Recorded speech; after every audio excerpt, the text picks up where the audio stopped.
அன்பு நெஞ்சங்களே, அனைவரையும் கண்ணன் பாலலீலைகளில் வரவேற்கிறேன். பகுதி 3. கம்சன் குழந்தை பொறந்துருச்சுன்னு நாரதர் மூலமா தெரிஞ்சுக்கிறான். அதனால என்ன பண்றான்னா, எப்படியா அந்த குழந்தைய அழிக்கணும்னு முடிவு பண்றான். அப்போ பூதனை அப்படின்னு ஒரு அரக்கி அவளை கூப்பிடுறான்.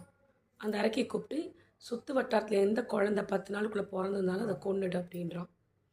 அந்த பூதனைன்ற அரக்கிக்கு இறக்கமே கிடையாது. கையெல்லாம் பார்த்தீங்கன்னா நீட்டாக நகம் சுருண்டு போய் கலைஞ்ச முடியோட, சிகப்பு நாக்கோட, ரொம்ப பிரம்மாண்டமான உருவத்தோட பயங்கரமாக இருந்தா பார்க்கறதுக்கு அந்த அரக்கி.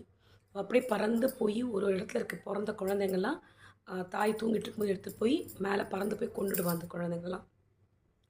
இது மாதிரி ஒரு சுற்றி வரும்பொழுது கோகுலத்துக்கிட்ட வரும்போது அங்கே இருக்க பெண்கள்லாம் கண்ணனுடைய அழகை பற்றி பேசணுன்னே அந்த குழந்தைய போய் பார்க்கணும் முடிவு பண்ணுறேன். நம்ம தேடின குழந்தை எதுவாக தான் இருக்கும் அப்படின்னு சொல்லிட்டு மெதுவாக இறங்கி காத்தால் என்ன பண்ணுறா, தன்னுடைய ரூபத்தை மாற்றிக்கிறா. ரொம்ப அழகான பெண் மாதிரி மாற்றிக்கிட்டு காத்தால் அங்கே இருக்க பெண்கள் கிட்டலாம், இந்த கண்ணன் பிறந்திருக்கா இல்லையா, நந்தகோபோட வீடு எனக்கு காமிங்க, அந்த குழந்தைய பார்க்கணும் அப்படி அவளை ஆசீர்வாதம் அந்த குழந்தைய பண்ணணும்னு அவள் கேட்குறான்.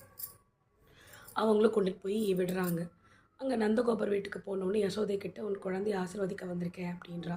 அவங்களும் ஏதோ தெய்வம் தான் வந்திருக்கு ஆசீர்வதிக்க, தெய்வ பெண் நினச்சி கூப்பிட்டு போய் காமிக்கிறாங்க. குழந்தை அங்கே தூங்கிட்டு இருக்கான். பார்த்தோன்னே தெரிஞ்சுக்கிறா, ஓஹோ இதுதான் கண்ணன் போல இருக்குது அப்படின்னு சொல்லிட்டு என்ன பண்ணுறேன். இதுக்கு வர்றதுக்கு முன்னாடி அவன் என்ன பண்ணுவான்னாக்கா, தன்னுடைய மார்பகங்களில் ஒரு பாம்பு மூலமாக விஷத்தை பாய்ச்சிப்பான். அதனோட பால் விஷப்பாலாக மாறிடும்னு சொல்லிட்டு குழந்தை கண்ணனை தூக்கி தன்னோட மார்பு காம்புக்கு கொடுத்து பாலை குடிக்க வைக்கலான்னு அவன் முயற்சி பண்ணுவான். அவன் என்ன நினைப்பான்னா, அதை குடிச்சோன்னு குழந்தை இறந்துரும்னு. ஆனால் அந்த குழந்தை மார்பு காம்பை பிடிச்சிக்கிட்டு விடவே விடாது. அவளை போட்டு அவளோட உயிரை உறிஞ்ச ஆரம்பிச்சிட்டோம். அவளோட உடலில் இருக்க நரம்புகள்லாம் ஒன்று ஒன்றா புடைச்சி வெடிக்க ஆரம்பிக்கும்.